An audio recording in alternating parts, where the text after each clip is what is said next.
Thank you for joining us today for our second session on navigating NRCS programs. We're going to focus today on the Conservation Stewardship Program. At the bottom of your screen is the chat option. So if you have any questions throughout the presentation, please feel free to put them into the chat and we will answer them when we take questions. To kick us off is our CEO, Michael Delbar. Thanks, Robin, and welcome everyone to the second webinar in this series of navigating NRCS programs. It's our honor to present these to you through our programs department, and it's exciting to be able to share this information because these programs NRCS offers are very, very valuable, but they also take some time to understand how to get through those. And so that's where we've got a wonderful team for you today. And I'd like to introduce Sarah Liao, who's on our team, and also our landowner partner who's going to be joining in, and Mike Sardella from Sardella Ranch in Tuolumne County. So with that, I'll turn it over to Sarah. Hi, everyone. Thanks again for joining. So just a little bit of an overview on my role. My job is to connect people with NRCS programs and other outside programs and resources for ranchers. So if you have any questions about NRCS, going through the application process, if you're interested, but maybe just want to make sure, button up some things before you go ahead and apply, reach out to me and I can provide any information I can. And then again, our guest speaker later on in the presentation will be Mike Sardella. Next slide. So if you attended our last webinar, we talked a little bit about NRCS and just an overview of how the agency works. But just in brief summary, it stands for the Natural Resources Conservation Service, and it's a voluntary conservation program organization that helps farmers, ranchers, and forest landowners with technical and financial assistance. And if you want to get started, something to be aware of is there is an eligibility process for these financial assistance programs. So you'll have to work with your local Farm Service agency and NRCS office to submit eligibility paperwork. This includes things like adjusted gross income information, lease, deed info. You'll need things like a social security number or tax ID number to submit. So that's something to be aware of before you go ahead and get started with these financial assistance programs. And then if you want to find your local office, there's a really cool local service center search. And so you can put state, county, and then it'll spit out the local offices closest to you. Next slide. So the application process for CSP is the exact same as EQIP this year. You meet with NRCS, you do a site visit where you identify resource concerns on the property with the NRCS planner, go through options, your goals for the operation, and then either before or after, you can also turn in the application. And then once the application is turned in, you'll work with NRCS to create a conservation plan. And then we'll touch a little bit on what that looks like later. Your plan gets ranked in the NRCS system, and then the funding selections are made. And that's new for 2026 is that EQIP and CSP are on the same schedule. This has not been done as far as I've been, working with NRCS in the past that I've seen. And so the timeline for this year so far has been applications were the recent deadline was in January. The ranking is this month on the 27th, and then funding selections are made early next month. But you can turn in an application at any time. And so if anything, it's good to turn one in now so you can already get started and get the process going early on. And so you have enough time to work with your NRCS planner or reach out to people like me for any questions before you get into the weeds of everything. Next slide. So I mentioned resource concerns when I talked about going over conservation planning. And so an example of some resource concerns that you might find on rangeland in California are ones relating to plant health. So like plant composition, plant productivity, things like that. If you're having any resource concerns issues with that, you can treat it by doing something like cross fencing and a grazing management plan. If you have livestock health related resource concern issues or water distribution related issues, livestock water on another part of the property could be extremely helpful to treat that resource concern. Plant pest pressures like invasive weeds, that can be treated through a weed treatment and management plan. So this is not the exhaustive list of all the resource concerns and available treatments, but it's a good start on to give an example of what is possible through these programs. Next slide. So you work with your NRCS planner, or you're going through different options for programs, and you decide that CSP could be a good fit. What is this program? It's a voluntary conservation program, much like EQIP, that provides cost share assistance if selected for funding. And again, like EQIP, application process, but this is where they kind of start to differ. CSP is a 5-year contract, and it's no more, no less. It has annual payments, and the minimum annual payment is $4,000. And so that's just the base payment, not including the payments you can get from implementing additional practices. This program aims to further good stewardship work that landowners and operators are already doing on their property. And because it's more large scale, all land is assessed in the process, but not all land has to be entered in to do a practice. It's just something that's going to be involved in the assessment. And so that's just making sure that the existing work that's being done is maintained and managed. So across the board, there's good work across the properties. And then also different from EQIP, there's limited practices in this program. And so there's some things like obstruction removal. If you want to remove, fence that is all tangled up on your property, that's not an option with CSP, but it is with EQIP. So that's something to talk or look in the cost share rates tools that I'll share with you guys just to see what's available and what's not through this program. Next slide. So also new for 2026 with CSP, enhancements and bundles are no longer available. So if you're familiar at all with this program or know someone that's done it, it's very different this year than what it's been in the past. Enhancements, an example of what that looks like, say you're doing grazing management, there would be some kind of grazing enhancement that was a little more intensive than just the basic practice. And so you got paid a little bit for that. Because of this different structure, some of the cost share rates were a little lower for previous years. But now that it's just base practices across the board for CSP, those payment cost share rates were elevated. So it's kind of on a level playing field in that way to EQIP. Another thing that's different from CSP this year than last year is that this year there have been no renewals. So an option previously with CSP was that if you completed your 5-year contract, you can reapply and renew your contract so that you can continue doing work. It can't be the same exact work that you were doing. It has to be a little different. It has to be further improvements, but that was an option.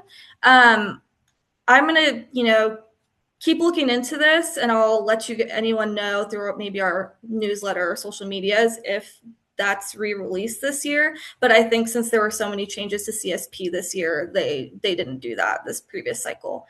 And then it also included as an option for CSP is the regenerative pilot program. And so that's the one I mentioned a little bit in the previous presentation, which it focuses on soil health.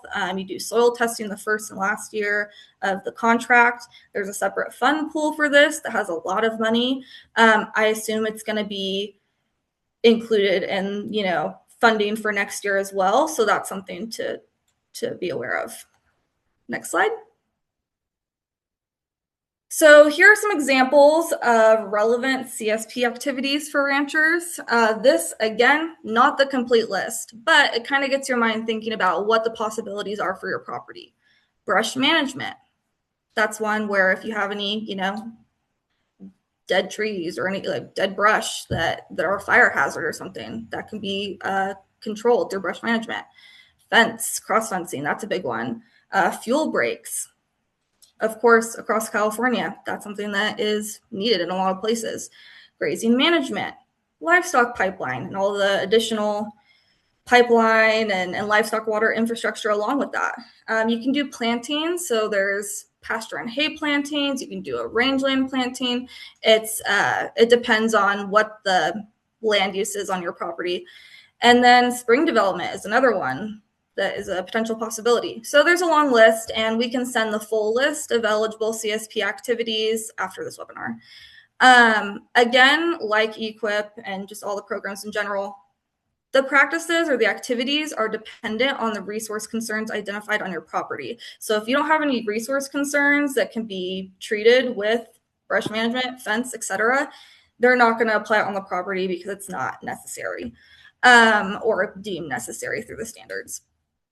So an activity may be available, but it just might not be a good fit for your current situation.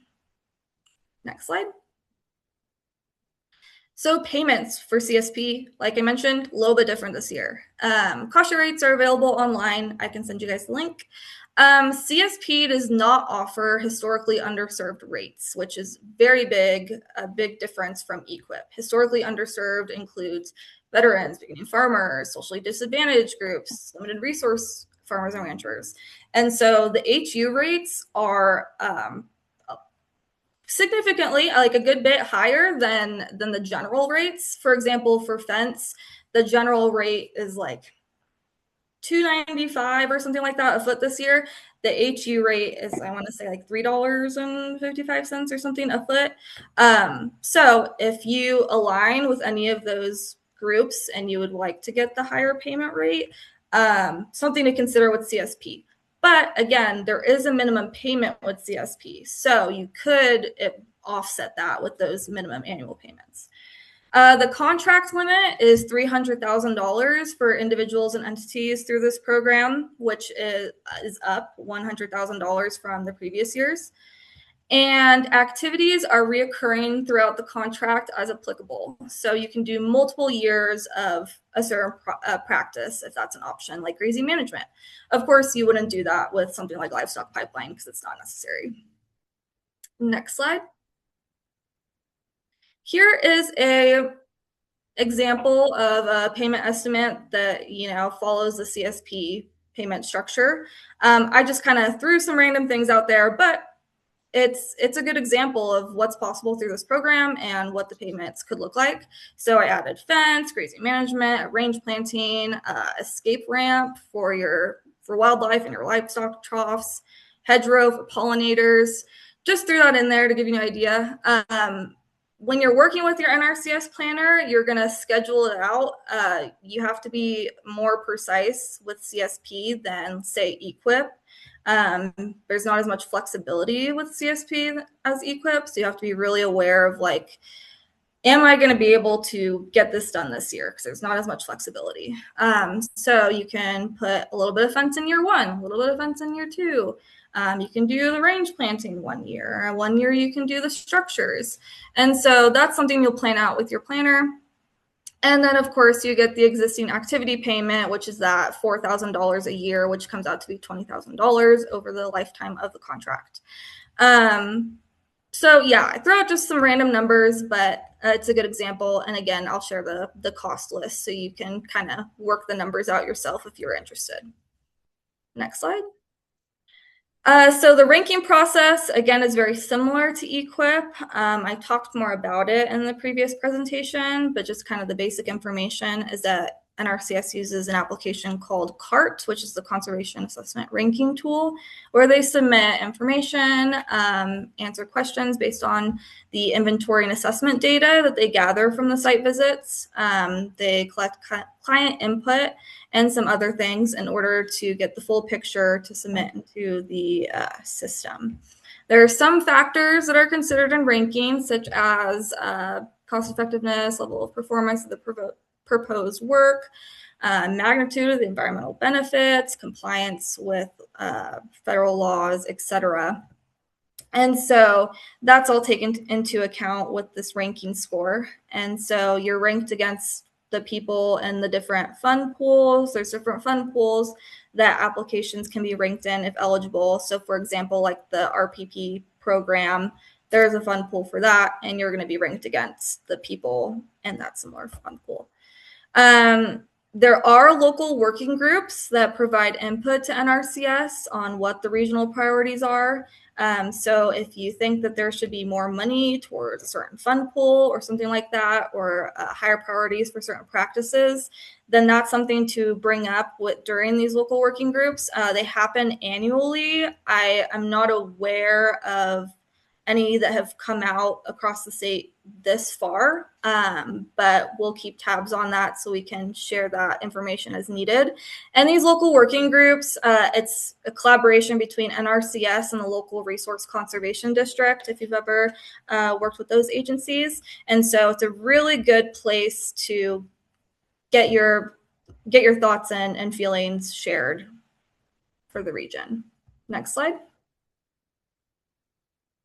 So if you're selected for funding, what happens next? Do not start work until given the okay from NRCS. For example, if you find out in April that you're selected for funding and you had an application in earlier this year, being told that you're selected for funding does not mean you can get started right away. Unfortunately, you do have to wait a little bit for all the obligation paperwork to get done and submitted. There's a lot of paperwork you'll have to sign. And then NRCS is going to put together a contract for you with a folder that shows everything you need to know. You're also going to work with NRCS on the implementation requirements. So they're going to tell you exactly, well, you'll work with them. So this will be something you'll collaborate with them on. But it'll lay out exactly what practice you're doing, where, to what extent, all the specifications, stuff like that. And then, Alyssa, if you can go to the next slide. So this is just an example of an implementation requirement document. This can be seen online on the Field Office Technical Guide, which is a really good resource if you're interested in looking at what NRCS uses for planning. You can find the IR documents in this website. This is an example of prescribed grazing. And so there's a lot more, pages to this, but just an example. You'll just plan out your grazing plan, put all the basic information of like where, what fields, when, kind of a thing. And if you can go back to the previous slide. If you get all your implementation requirements sorted with NRCS and sign those, you will also have to wait for cultural resources clearance before starting a project. NRCS has archaeologists on staff that do these cultural resources surveys. And so the federal government does not want to be responsible for harming some kind of historically significant object or location. So they do these surveys to make sure that, our project or the NRCS projects steer clear of those areas. And so archaeologists will come out, walk the property, and if they see something that is potentially significant, they'll just flag it or something, mark it in the system. And then you'll just have to avoid that during the project. So if I used this example last time, but if it's something that would be along the route of the livestock pipeline, you'll just have to move the livestock pipeline to avoid harming that spot. There are some cultural resources exemptions depending on the practice. Depends on what you do. So certain practices don't have as big of an impact as like an earth moving practice like livestock pipeline. So if you're just doing prescribed grazing or just simple, like you're not going to need to do a whole cultural resources thing for something simple like an escape ramp or something for your water troughs. So NRCS will let you know whether or not you're going to need a cultural resources survey. And if you're exempt, they'll just fill out a form saying you're exempt, and then they'll give you the okay to get started.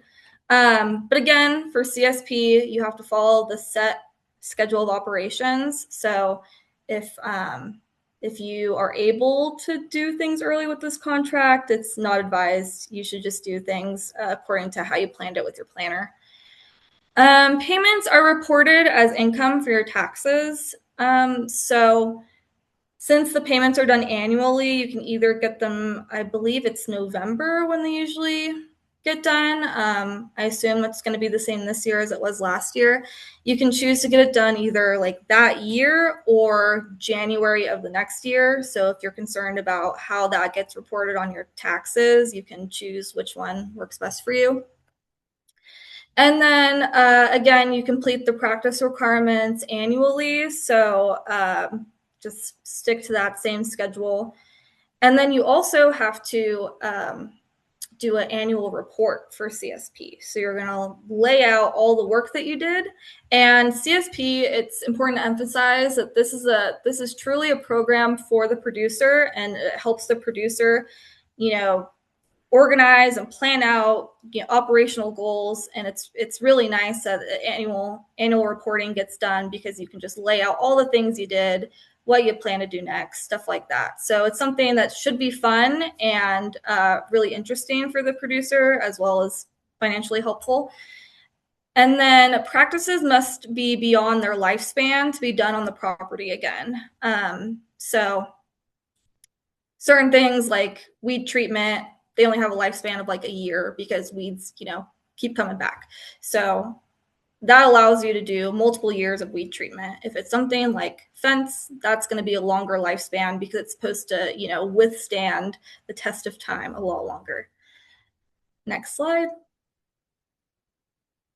We'll do the next slide. Thanks. So what is in the contract and conservation plan? So you get funded and you get everything sorted out. You're going to get a file, a folder, and it's going to include a lot of information that's really helpful just to learn more about your property, such as maps of where and when the practices are going to be applied. There's going to be soils maps, which are extremely helpful, things like wetlands maps, other fun things to give you just a full picture of the full story of what's happening on your property. The implementation requirements are going to be there. You're going to work with the planner on that. The practice standards and specifications are going to be there. Again, a really nice thing about NRCS when you're working with them is that you do not have to do all the heavy lifting when it comes to like laying out the standards and specs. So if you're doing like a intensive engineering practice, the engineer for NRCS is gonna lay out all the things you need to know. And then that's something too, if you decide to use a contractor, whoever, you can then give that information to the contractor to follow. There's going to be inventory and assessment information in there. So all the stuff that your NRCS planner, whoever collected during these site visits. And then the assessment is, what the NRCS planner submitted to be ranked should be also included. And then there's going to be that schedule of operations. So exactly when and where the plan is taking place. Next slide. So overall, there are some similarities between CSP and EQIP, such as being on the same application timeline, things like that, but there are some pretty significant differences to consider. For CSP, annual payment of $4,000 on top of the existing activity payments. So if you're someone that maybe has like a smaller scale project that they want to do, an extra $4,000 a year is extremely significant. 5-year contract, just set as 5 years. The annual reporting is involved in CSP, so you're not going to get things paid as you go along and do it like you would with EQIP. You have to wait. So if you like do something in February, you're gonna have to wait till like August November to get the payment, but you're gonna submit all that documentation around August, September. There's no historically underserved payment rates for CSP. So if you're someone that aligns with any of those groups, something to consider and compare when you do the payment schedules. And then there's limited practices. So even if you do want to do CSP, but the practice that would be the most helpful on your property isn't available for CSP, you might just have to do EQIP. And then there's that whole farm planning process. So the assessment is going to include all of your acreage, unless maybe like some part of your property that could be considered part of your operation, but it's managed by someone else, or if there's something complicated like that, it can be separated from the plan. But overall, the whole farm is being assessed in this plan. But again, it's a practice doesn't have to be applied on every field. It's just the whole farm is taken into account in the assessment. And then the contract limit is $300,000. So if you end up doing something that costs a lot of money, you could hit that limit. Whereas EQIP has a higher contract limit of $450,000. Yes, on the other side, EQIP up to 10-year contract, typically 5 years or less, and then you get certified and paid as you go, so you do not have to wait. It's a lot more flexible, so if you want to get things done ahead of time, you can do that. There's more practice options with EQIP. They do have the HU payment rates, and it's the most popular program because I believe this flexibility. And then individual fields and parts of the property can be added into the plan as needed, so you don't have to do a whole assessment on everything. You can just stick to the individual fields you want to work on. And then again, that contract limit as of this latest farm bill is $450,000 for next slide. All right, so that's the end of my portion of the presentation. Are there any questions before we go over to our landowner guest? Yes. Cool. So one of the questions that came up is, can producers be enrolled in both at the same time? Can you have an EQIP contract and then enroll in CSP as well? Yes, I have seen that. I will note though that offices are kind of starting to move to the one landowner, one application type of thing, where it's if you can stick to one plan and putting everything in the one plan, whether it be CSP or EQIP, I think that might be preferred, but it's an option to do CSP and EQIP. Okay, so yeah, one doesn't knock you out of being able to do the other one right now. No. Not, you know what? Not that I'm aware of, but I can double check on that. Okay. Yeah. Great. And then also you can apply for both at the same time, and you can see since they're on the same schedule right now and they're most likely will be next year, we'll see. You can apply for them both at the same time and see which one you get selected for under what pool of funding. So that's a cool option now that they're on the same timeline.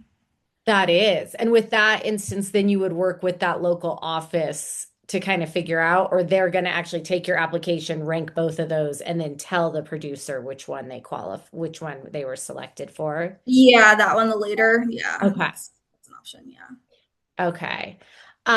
Good deal. And then if you were dealing with a brand new producer who wasn't enrolled in either of these, is there one that you would recommend, or is that really specific to that operation? And you would probably say what you just mentioned, where you could apply for both. Yeah, previously, the thing with CSP is it's typically for people who have either already had experience with EQIP, or they're already doing a really good job on their operation and they just want to take the next step. With CSP and EQIP kind of being on the same playing field a little bit this year, they could you could do CSP as a first time applicant. But I will know that that's the original purpose of CSP was to, do a little bit more than what you've already been doing. So it really just depends on the operation at this point and, which one, again, which one you prefer flexibility wise, because CSP is kind of limited in certain ways compared to EQIP. And then, the practices differences and availability, that's something to consider too.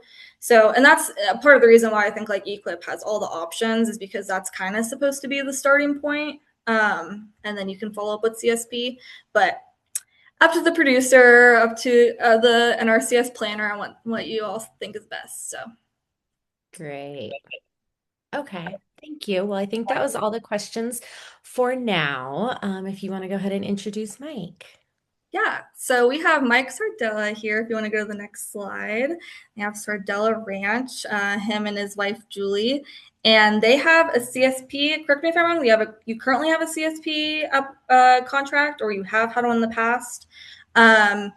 Again, like I mentioned before, the CSP of this year is not the same as previous years, but there's a lot of the same the same things like the annual reporting and the stuff with that and the scheduling. So Mike, if you want to just talk a little bit about what your operation is and, how CSP fit in it all.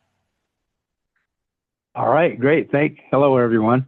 Ours started actually with California Rangeland Trust, of course, which we're very proud of, and that's our conservation end. And then we're fortunate enough to get a BMP program through CAL FIRE, and that led to having Jennifer Wood, who was at the time, she's retired now, but she was our district conservationist, came out with a forester from TCRD, and we looked at everything, and Jen decided, I was trying to figure out a way to keep the CAL FIRE had masticated, and we've burned several times, but we still have regrowth. And we tried to figure out a way to maybe get rid of some of that regrowth, but also maintaining a habitat corridor down through the middle of this. It was a 100-acre project. Anyway, Jennifer came up with the best way for us to handle what our needs would be to get into the CSP program. So we started with Fletcher Nelson, who's the area rangeland management specialist, came to the ranch, and I explained to him our situation. Julie and I are retired, and I have the entire ranch leased out to Rydell Cattle, and who runs the ranch is exactly the same that we did. And we don't have a whole bunch of little pastures. We have 4 pastures total. But the 2 main pastures, the cattle come out of the mountains in June, and they stay in that pasture for a while to pair up and do different things like that. And that's another little story. We're running some heifers now. And then they're turned out in the rest of the ranch for the rest of the season until the last part of September. So we have kind of a unique situation to where we're not blocked off and we don't have prescribed grazing here and there. The whole ranch is open to the cattle at that point. And then when Fletcher saw how we were running the whole thing, then we decided that we'll use the 2 front pastures for our annual reporting. So in the spring, we have pasture 1, and we do fecal samples, and those are sent into GanLab in Texas. And then those results come back, and beans that Julie and I aren't running our own cattle, they go to Jesse or to the Rydell Cattle Company, and that way they can use those results. All the different results that come back from the labs. Feed content, protein, supplement. We do have some supplements that we have to report. So we do an annual report, and we keep it going with them. What kind of supplements they're getting, how much salt they're getting, and then the grass results and everything go to Rydell Cattle to help them. And then the same thing in the fall before those cattle go out, we report again, and those results come back, and then they go. So they have a great idea of what's going on when they come in from the mountains onto this dry feed. It's just all open range, typical California open range grasslands. And then they have an idea about what the parasite load, everything else going out to the mountains, coming in and going out, and it works really well. The neat thing that happened with the CSP program after we got rolling with it is we had, during the time that Jennifer was here with NRCS, we had another lady here from Point Blue. It was Sophia Eichhorn Levesque, and she plotted out a better spot to do a habitat corridor, which is right on the creek past my house. It was about 2.5 acres of Himalayan blackberries, which we got a grant for that, which we just got before all the funding was ended. And we're right in the process of finishing that up with the irrigation system now. So the neat part about the whole CSP program is it keeps us monitoring everything, and it's not a lot of big load for us at all. And the money from it is really helping us a lot being retired for weed control on these pastures and some brush control, and helping out with a few added things that I put into the habitat program.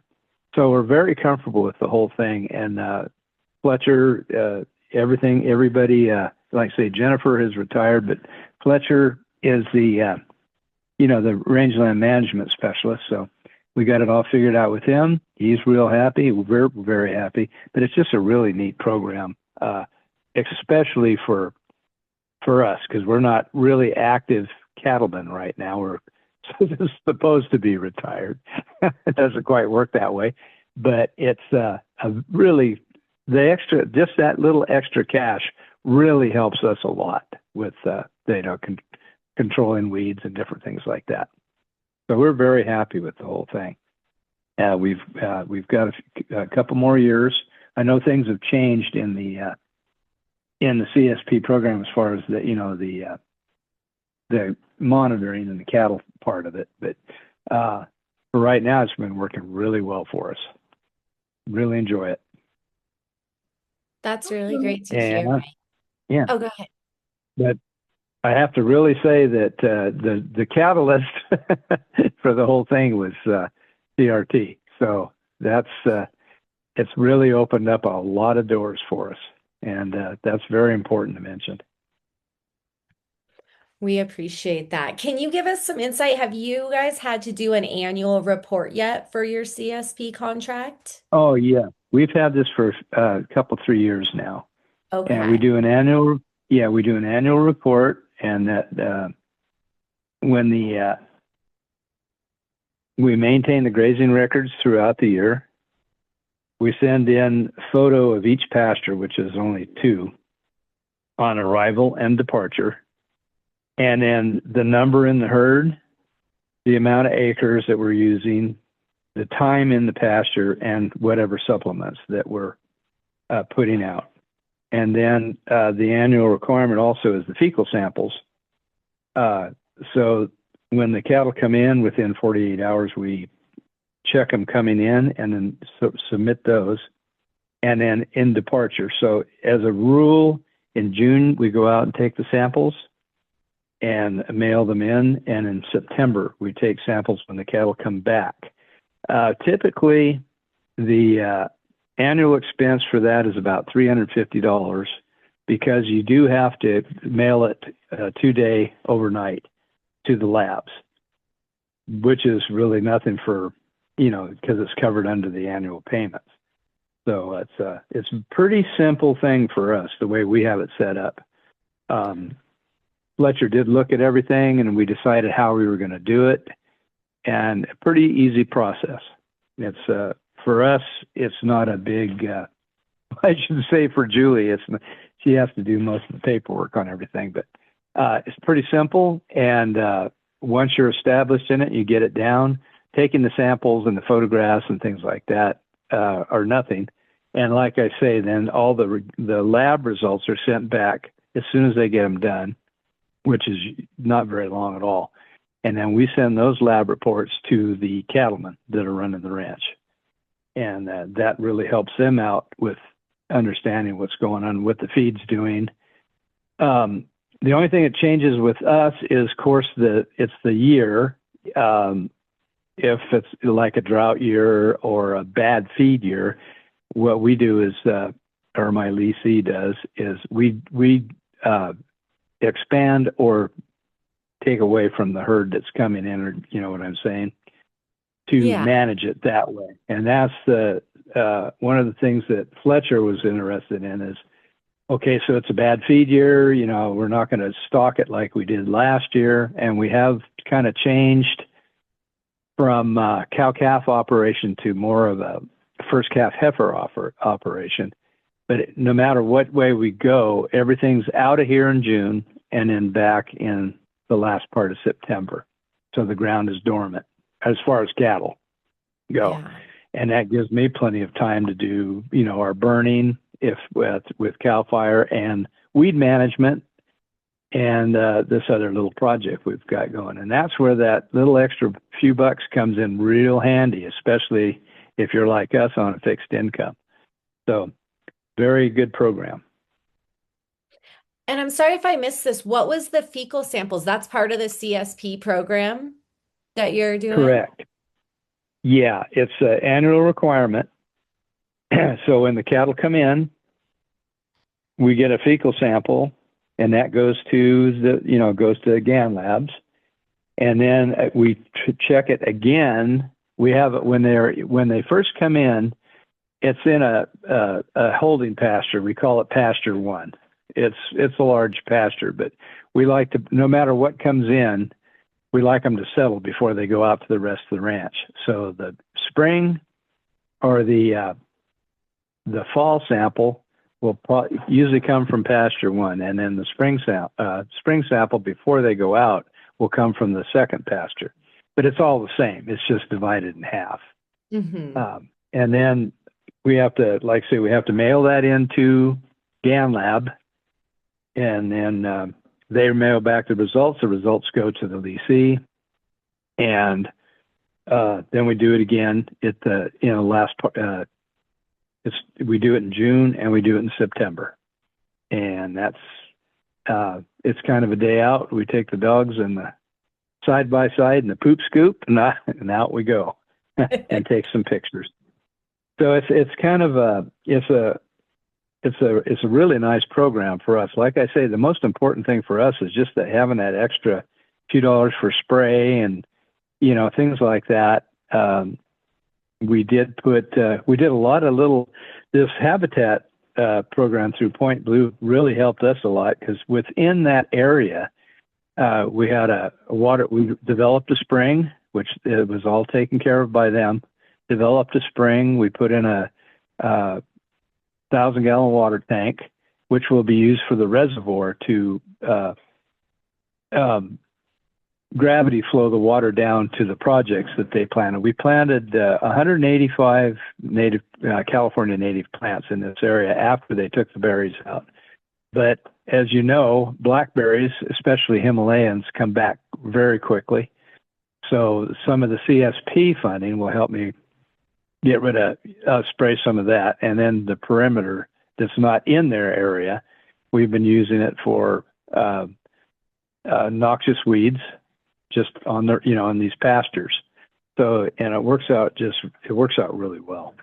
And then of course you do have to report, for taxes, you do have to report your payments, but it works out really well. That's great. Yeah. Sorry, Robin, go ahead. No, Sarah, all you. Jump on in. Yeah.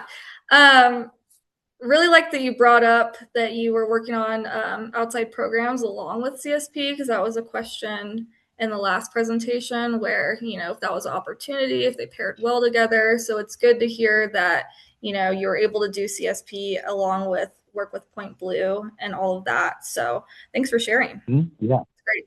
Well, it worked out really well for us.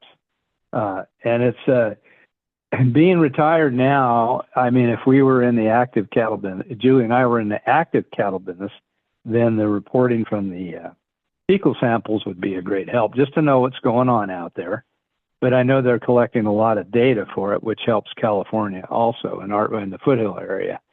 But we just shoot those to the cattle owners, and that gives them a good idea what those cattle have in them when they go to the mountains, and what the cattle have on coming out of the mountains for the ranch. So it works out really well. Yeah, I will add too, just to clarify, that monitoring is part of a enhancement that I don't think is available anymore.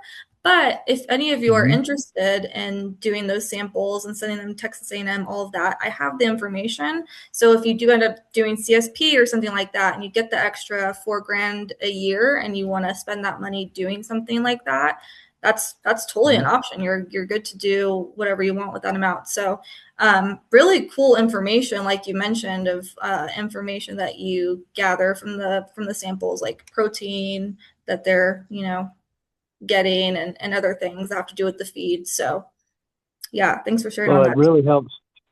Yeah, well, it really helps with the supplement part of it too, depending on the year. We work on an old time system, of course, which a lot of people do. And my leasee is he's a young guy, but it's a large cattle company, and they if you know what's kind of going on with the feed, every year's a little bit different. Like this year now, it's 80 degrees where I'm at right now, and we're not quite sure what's going to happen. But during the drought years, and then last year we had a huge feed crop, and it's kind of nice to know for him how to regulate the ranch. Being in the mountains all summer, of course, those conditions change too. But coming home to these ranches, my ranch is leased to him, and so is my next door neighbor's ranch, and he has several thousand acres leased up and down the state. But it's kind of nice to know what he can put in here and how many he can put in here, and by just instead of just using the eyeball method, the old-fashioned way like we did. So, and the other thing too is I'd like to mention it. NCRS is great, but I mean they are having difficulties with funding now, of course, like everybody else is. So that's something to consider, because they had a lot of backlog in our Jackson area here, in Jackson, Calaveras, Tuolumne County.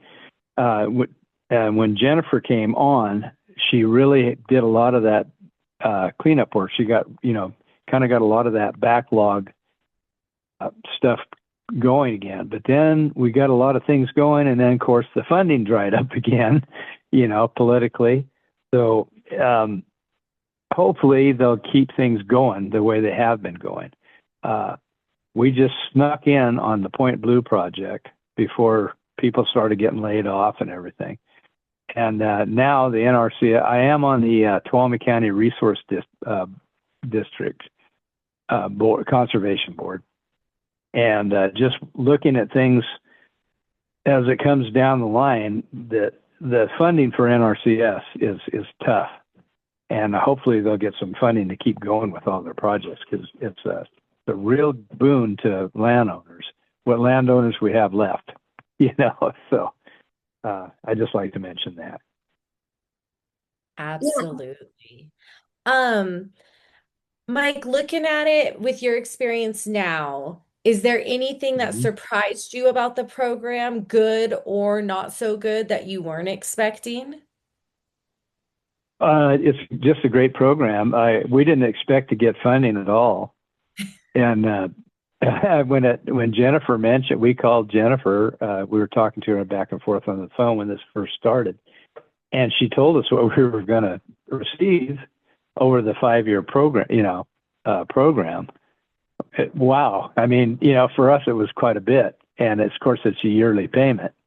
But that, it surprised me, because that really covered most of our working expenses for, herbicide,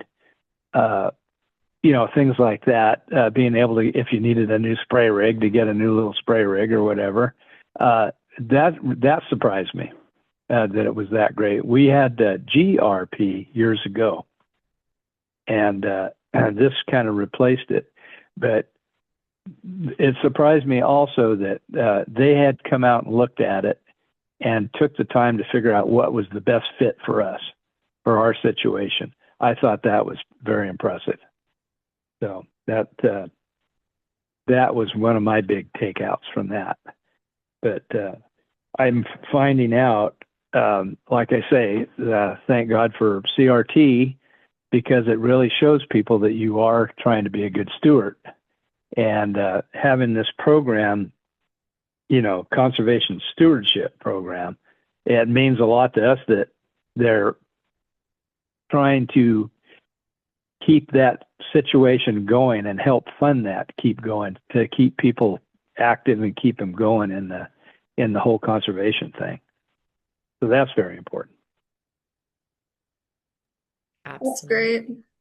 Yeah, and that's kind of our mission here with the programs department, is to connect people to these resources, because there's a lot of people that are doing good stewardship work on their property, and if there's incentives out there to keep that going and just help with the costs involved in that, that's why we're here. And you can reach out to us with any of that information about these kinds of resources. So it's a really good segue. Well, Are there any other? Sorry, go ahead, Mike. no, I say it's very important, especially for people in our situation, being retirees on fixed incomes. It just super helps. And even if a young person is starting out, they really need to look into and start taking advantage of some of these programs, because it's a huge help. Just a few $1,000s a year can really make a huge difference on these places. You know, especially like I said before, I don't want to keep repeating myself, but especially people at our age, they're either in retirement or preparing to, because a lot of us are part-time ranchers, or were part-time ranchers. And now, as you get older, all the help you can get is fine, because you're not striving to make more. You're just existing on what you have at this time. And so it's really cool. I hope you get a lot of response, because knowing that we can call you and find out what programs are available is a boon right there. Thanks, Mike. Aw, thanks, Mike. You might just have to be our spokesperson. Don't count on that. Thank you. Thank you. Sarah, did you have anything else to add? No, unless there's any other questions from anyone else in the chat or anything. No, I think that's about it. We really appreciate everyone joining us today. Obviously, Mike, thank you so much for your time and insight. It really is helpful, I think, for people to hear from ranchers who have done these programs before. And Sarah, we also really appreciate all your expertise. And yeah, just one more plug to always reach out to us if you guys have any questions. We'll be sharing the recordings of this. We have another webinar next week, same time, same place. All right, you guys all have a great afternoon. Bye. Thank you. Thank you guys very much. Thanks. Bye.